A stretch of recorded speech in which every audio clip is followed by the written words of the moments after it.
Also, there's a new initiative company has taken on the fabric side with the man-made fabrics also, which will definitely increase the share of fabric compared to the pure spinning side only. On the garmenting side, there are still no plans to expand it in a big way. It's a small unit we have. We'll continue to grow it slowly, but I think there's no clear plans as of now that we want to increase it in a big way. So it's still, we are running it profitably, but I think considering the overall labor component, we are still to make up our mind whether we really want to expand it or not. So definitely going forward next couple of years, fabric will continue to grow. Definitely both cotton side as well as man-made, and I feel personally the share of fabric in the overall top line will continue to grow from today's level as well.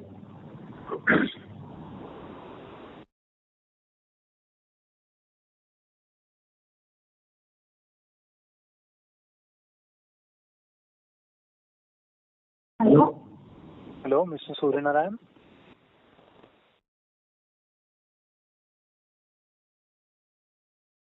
Hello? Sir, line for the participant seems to be disconnected. We'll move on to the next question. Before we take the next question, we would like to remind participants that you may press star and 1 to ask a question. Our next question is from line of Sandeep Baid, who's an individual investor. Please go ahead. Good afternoon, sir. I just wanted to understand how does CCI price its cotton? What is the basis of that, and do they also sell it at a loss compared to when you compare it with your procurement price? So it depends upon, first of all, it depends upon all the demand and supply. If the demand is higher, they'll continue to increase their prices, or if the demand is not there, they'll reduce the prices. Primarily, we understand the last year's CCI policy was whatever is the import parity of cotton, including the duty, they were trying to sell it at those prices. But since because most of the smaller spinners, they didn't have a choice to import the cotton, so they were forced to buy it from the CCI at those prices. But when the losses started increasing, the spinners stopped buying from the CCI, and CCI kept reducing their prices. So basically, what I understand, they look at it that whatever is the import parity of a cotton, based upon that, they generally decide their pricing. At the same time, the industry has been talking to them that if we have to pay the 11% duty, then how will we be competitive?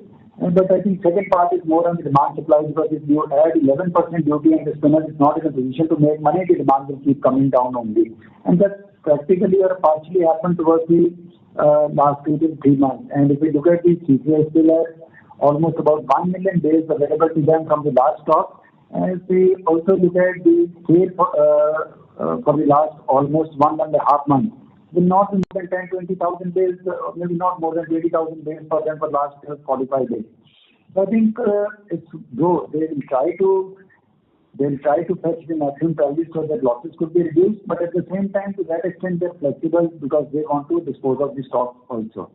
But the new season is started, they're still carrying a stock of 1 million days, so I don't know what policy will they make it, taking it forward, and how do they price the product going forward.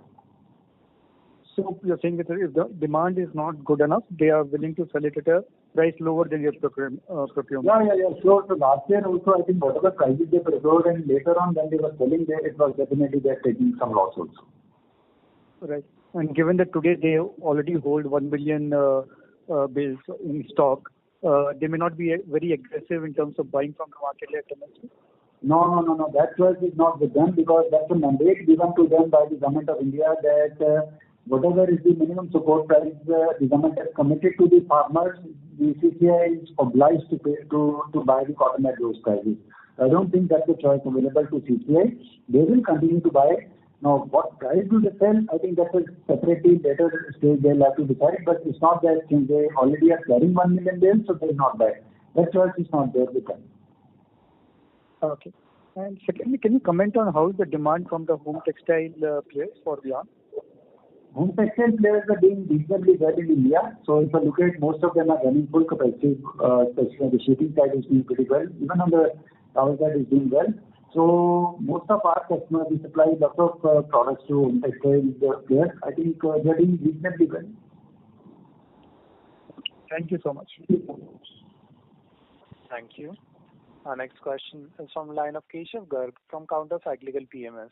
Please go ahead. Sir, I wanted to understand the garmenting part which you basically talked about, that you are not sure about scaling up the labor in that division. Sir, firstly, sir, is the government has a fixed term employment already implemented in the textile industry? Yes. So then, in that case, sir, what is the apprehension about scale up? Hiring more labor. So should that resolve the labor issue in the industry? No, it doesn't resolve the issue. So there were two issues. One was the fixed term, one was the permanent labor, which by the fixed term the issue gets resolved. Second is the cost part. If you look at the Indian cost today, the worker availability is a big challenge in most parts of the country, except UP, Bihar and West Bengal, where most of the industry is either in the down south or in the North India or central India. The cost of labor in India is not less than $230 to $240 per person as of now. Whereas the Bangladesh cost is still about 11,000, 12,000 taka, which is equivalent to about $120. In garmenting industry, the overall labor cost is always in the range of about 25%, 22 to 25%.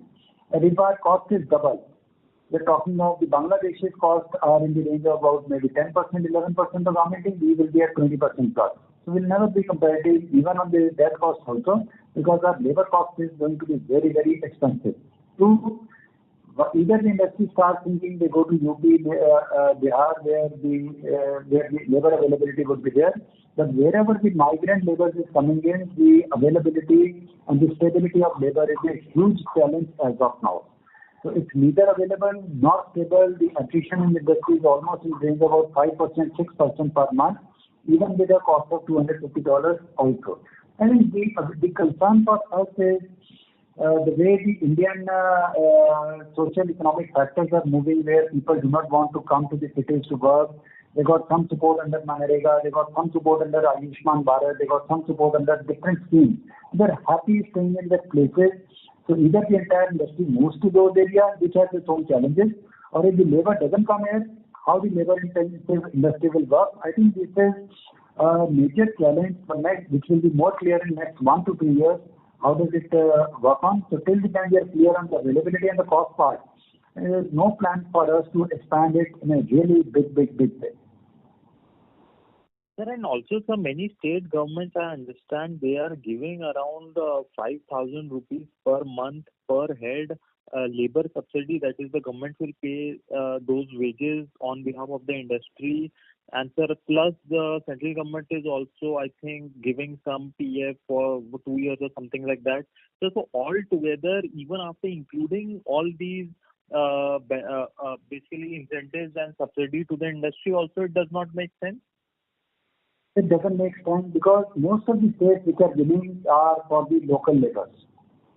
And local labor is not available, it's not trained, and you want to take the people from outside, you will not get the subsidy. Two, I think more than the subsidy, you first have to look at whether the states in terms of the overall ecosystem is a workable state or not. So, though many states have given these incentives, for example, now if the Gujarat is given, the local Gujarati is not ready to work in a government company. So, even if there are subsidies available, what will you do with that? I think there are different challenges. I'm not saying the opportunity is not there, the opportunity is there, but looking at the cost and the historic rates, because wherever there are clusters, now there are lots of good clusters in Tirupur and down south. There are good clusters in North India. There's no subsidy available in these areas. Now going to a new cluster altogether and start creating those capacities, I think it's going to take some time.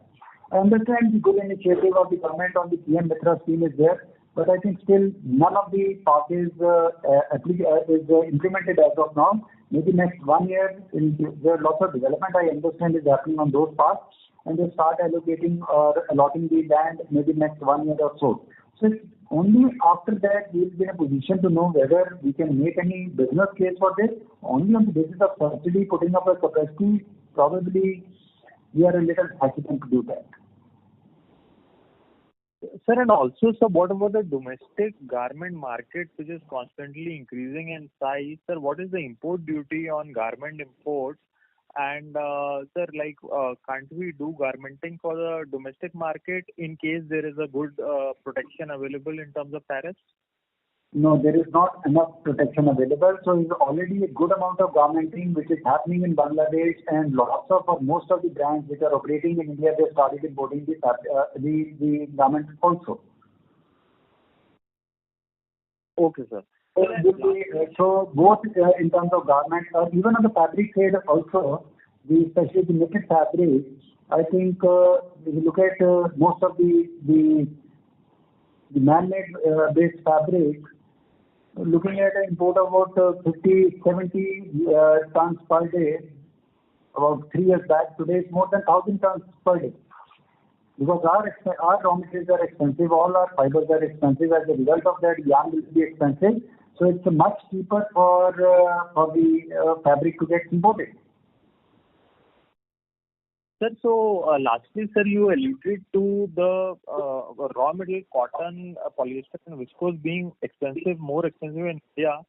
So can't the industry, at least for the exports under advanced authorization scheme, they can import viscose and polyester and export the end fabric or the garment? So, I mean, does that not still make sense? I mean, then what's the problem in that case? So there are two problems in that. One, even if you want to import viscose or polyester, the freight component will be there. So we are competing with, let's say, China or Vietnam or Korea.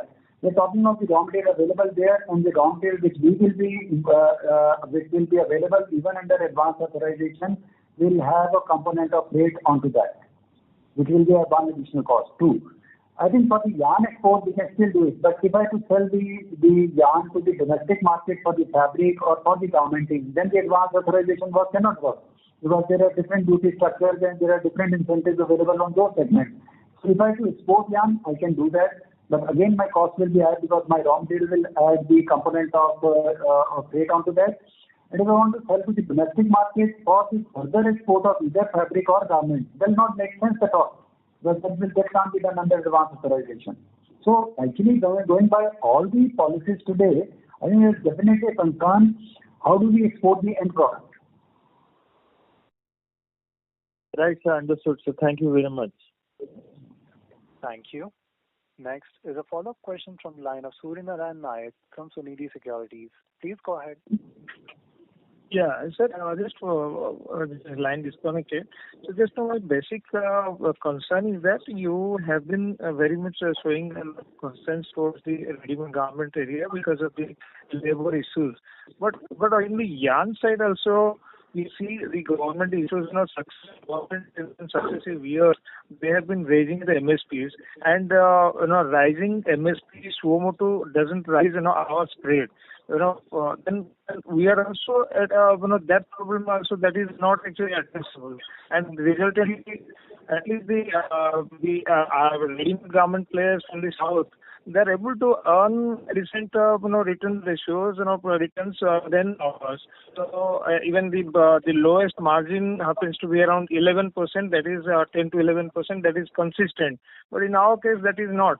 So any sense you will be thinking on the garment side, because we are hardly present there. I've mentioned you the reason of garmenting, that because of the non-availability of labor and a very high cost, we haven't made up our mind as of now. So because we are basically a textile material producer, and garmenting and textile are two different words, they are two different businesses. So we have to look at it on an independent basis. And I'm not saying that we have rejected it also. So whatever small capacity we are doing, we are marginally increasing that capacity from 6,000 shirts per day to about 10,000 shirts or so.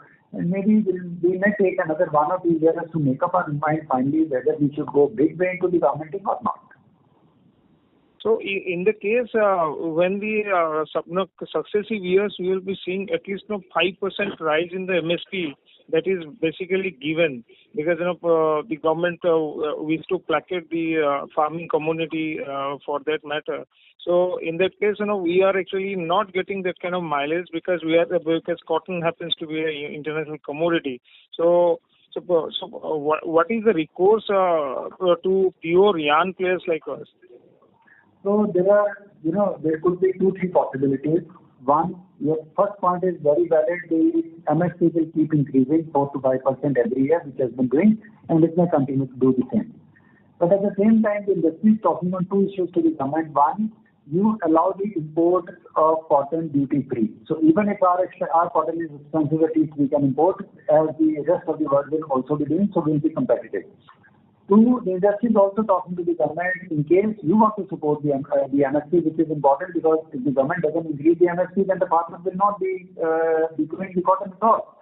So if we want to support the farmers, better the CCI procures, but their marketing strategy or the pricing should be aligned to the international market.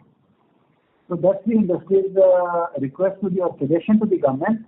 Let's see whether the government agrees to that or not. Okay, thank you, sir. Thank you. A reminder to the participants that you may press star and 1 to ask a question. Our next question is from the line of Rajesh Jain from RK Capital. Please go ahead. Yes, sir. I have 2-3 short follow-up questions. So your blended margins are like today 13 to 14%. What would be the margins on the fabric side? Definitely much better than this. Sorry, definitely? Much better than this. We don't share the margin separately, but it's definitely much better than the average. Okay. And I think in the last con call, you mentioned about entering into technical textiles. So what would be the projected margins and can you throw some light on how is the capex going on there? So on the technical textile, we are going in for a 100% man-made fabric project. It is only on the apparel side. I request Sagrika to answer this question. Yes, hi. So first about the capital expenditure, it's progressing well, and we've been ordering our machinery as planned, as scheduled. So we are aiming for next year around September, October, it should be operational. The capex, so we are dividing it into 2 phases. The first phase, we are aiming for a capacity of 15 lakh meters per month, and our profitability, our PBDIT to sales would be in the range of about 25-30%. Sorry, just can you repeat the last sentence? I missed just the last sentence. Yes, the PBDIT to sales that we are projecting are in the range of 25-30%. Okay. And sir, you had mentioned in your opening remarks about the reuse of or the recycling of old garments, which has taken away a bit of demand. So just can you explain this trend a little bit more? Is it a big trend that is catching up, and can it significantly impact long-term demand? So definitely in terms of thought process, most of the Western world is looking at this. Europe has passed a law where starting next year 25, they say the landfilling through the government is not possible or will not be allowed. So it has to be recycled or it has to be resold. So most of the stores in Europe and USA, they have started putting up a counter for the sale of old garments. As well as if you look at the number of recycling lines in the entire world, they are increasing exponentially, where the both post-consumer as well as the pre-consumer fabrics are getting recycled into the fiber, and the demand and the yarn is again made out of that partially. So this trend definitely in the Western world is catching up. In the Eastern world, which are the poor countries like India, China, this trend is not there at all. But both Europe and USA, there is some change happened, and the next generation definitely is looking at it with a more concern because they want to look at sustainability in a better way. So it's just a starting trend. So we'll have to look at how does the demand improve. But going by all the regulations and laws which most of the governments are considering, this will be taking definitely a part of share of the virgin fibers. So can there be an opportunity in us? Is this something that we can also explore doing the recycling? Yeah, we are already doing so. We have one recycling line with a capacity of about 6 tons per day, which is running full. We have already ordered the second line of another 6 tons per day. And most of the times the recycling percentage in a garment is between 20 to 30%. So if I have a 6 tons line, practically I can do close to about 25 tons of total yarn. So we have, and our product is well established, well accepted by lots of good brands. And we are definitely looking at this as one of the growth areas for us. Okay. In the recycling segment, the margins will be better than the yarn manufacturing, or it will be inferior? Generally, a little better. Okay, sir. Okay, thank you. Thank you. Our next question is from the line of Resham Jain from DSP Asset Managers. Please go ahead. Hi. Good evening, sir. So I have just two questions. First is on technical textile. I heard that margins are going to be 25 to 30%. I was actually I went back and saw the Q4 conference call where we actually mentioned that the margins will be similar to company average. Has there been any change in the initial plan versus now? No, there is no change in that plan. So what we are saying, there could be two segments within that 100% man-made fabrics. One is purely on a 100% polyester base, where the margins could be the average. But definitely within that, there are some segments which are a kind of a replacement of a technical textile, where the margins could be better. So I think our knowledge in India today on this fabric or on this product is relatively less, and it's only slowly as we implement the project, there could be a possibility for us to improve the margins, because as of now there is a demand, and whatever estimate we have done, it could be in the range of from average to a little better. And in any case, we said the average of fabric. The average of fabric in any case today also is better than the company's average. Understood. Clear, sir. So the second question is on green energy. And you can correct me if I'm wrong. I was just looking at the numbers. Our green energy contribution to the overall energy consumption is close to 5%. Is that correct? Yeah, that's correct. Sir, when I look at some of the top 5-7 companies in India, it seems that our number, and now these days in the last 3-4 years, the green power has become much more cheaper than the traditional power source. Is there any reason why we are a little slow on this front versus others? And are there more accelerated plan to increase the green energy source? Definitely, we are slower or we are behind most of the today in comparison to lots of good players. There is no doubt about it. But having said that, we have already accepted this and we are working very aggressively on this. And your idea is correct that next 2 years we are trying to reach from 4-5% to at least 25% of the green energy in next 2 years, and maybe there could be a possibility that we will be crossing this 25 to even 40% also. So there is definitely a very aggressive plan for next 2 to 3 years, and whatever delays happen, we are trying to catch it up as fast as we can. And sir, what will be the benefit when you do the ROI or the overall energy cost you have in terms of rupees crores versus this change? What will be the total benefit you are envisaging in next 3 to 4 years? Our idea is, first of all these thoughts which we are having is not purely from the ROC perspective. I think most of the customers or most of the brands are talking to us about the green energy, where they do not want us to consume coal, they do not want us to use the conventional electricity, etc., etc. So this issue is basically coming from the brands where they are forcing or they are pushing or they are suggesting us to do this. Having said that, every project will be looked at in terms of the commercial, and I expect every project will give us at least 15 to 20% return on the capital employed, at least 15 to 20%, if not more, or maybe most of the cases it will be more than that. So I think because there are different combinations where we are looking at the roofs solar, we are looking at the biomass boilers, we are looking at the project where the power to be taken both wind as well as solar from the outside. So there are many projects which are going on, and we are evaluating every one of that. I hope we should be in a position to get whatever investment we do, at least 20% return on that.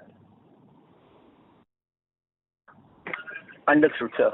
And sir, last one is on fabrics. Overall, where are you seeing a higher kind of traction in the fabric business, more from domestic or from export business? And the expansion which you have announced, out of that, how much is for fabric? If you can just guide on that. I think 175 million meters to 200 million meters. Is that correct? And by when it will get completed? Right. So on the fabric, I can talk on the capacity expansion. So our major is solid dyes. So we are expanding solid dyes by say 20%, and this capacity should also be operational in the next 14 months. So that is first. In yarn dyed also we're expanding a bit, say around 20%. Print, as mentioned earlier, we just added a machine of digital print, so we are okay in print as of now. So as of now, regarding demand, definitely there is a demand pull, especially from the export market. We would say that this is mainly driven by the drying up of inventories by major customers. So, for example, US has a good demand pull as of now. We are running at 100% capacity utilization, so that is first indicator. And second indicator is also that we have visibility of good orders up to Jan, so and even further than that. So, and as for domestic market is, as we know, we just passed through festive season. So we're just waiting for some customers to also give feedback on how they have performed. But as of now, it looks okay. Okay. Thank you. All the best. Thank you. Next is a follow-up question from the line of Hemang Kotadia from Anvil. Please go ahead. Yes, sir. My line was disconnected. I just have one bookkeeping question. What is the net cash on the balance sheet right now? Net cash. It's almost 2,300 crores. That is 950. And the debt is about 1,000 crores. Okay. Thank you, sir. Thank you. Our next question is from the line of Rajesh Jain from RK Capital. Please go ahead. Yeah, thanks for the follow-up. So, considering that there is a good demand from Europe, which you have mentioned in various calls, and that you are undertaking modernization of machinery to have faster turnaround times, because as you mentioned in the last call, the customer needs faster response and quick turnaround time. So considering that, what could be the trajectory of our sales volume growth for the next 12 months? No, definitely we are moving more and more towards the brand business. So the brand business, when we say the brand business, that will not be coming directly from the Europe. The end product would go to the Europe or to the USA, and the garmenting will happen in the different parts of the world, which may include the Asian countries where the garmenting would happen. So more and more brand business can definitely give us a better margin, and for that we require to make our shoppers more robust so that the deliveries could be given to them in a shorter period of time. Yes. So considering that, because you will be able to cater to your customers' demand in a quicker time. do you anticipate a good sales volume growth? And also considering the CapEx, the upcoming CapEx, like over the next 12 months, what could be the potential sales volume growth? Do you foresee, do you have any numbers? No. As of now, we will not be in a position to give us numbers because the demand is coming every day, is increasing every month, every day. So I think we are only expecting that we require to create that capacity so that further demand could come. Today, whatever is the capability we can give them in a shorter period of time, we are already exhausted it. Now we are further enhancing or increasing it in a big way so that that volume could come. So once that capacity, in other way, like by when that capacity is coming up, and how much more firepower it could give you in terms of 100% capacity utilization, how much volume it will add? Most of this capex will be completed by June next year. March to June quarter will be completing most of this capex. Okay. And at 100% utilization, how much would it be able to add? Considering not only the capex, but also the faster turnaround times which this will enable you. Our efforts are on the same. Let's see how the market goes.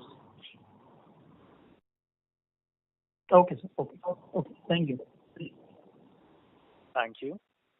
As there are no further questions from the participants, I now hand the conference over to the management for closing comments. So thank you very much for this conference call. And I think it's been a wonderful journey. Though in the challenging times, the business becomes more difficult, but at the same time, I can assure you all the efforts being done by the management in terms of passing through this time successfully and with a decent margin, all efforts are on. And as well as fortunately for us, as of now, since the fabric is doing pretty well, so the company doesn't have any issues in terms of the overall margin growth happening. But at the same time, as the challenges are increasing, we are agile to look at those challenges, and we are internally looking at all our cost structures very carefully, and lots of initiatives the company has taken. And I'm sure by the time the good times comes in, we'll be ready to take full advantage of good times also.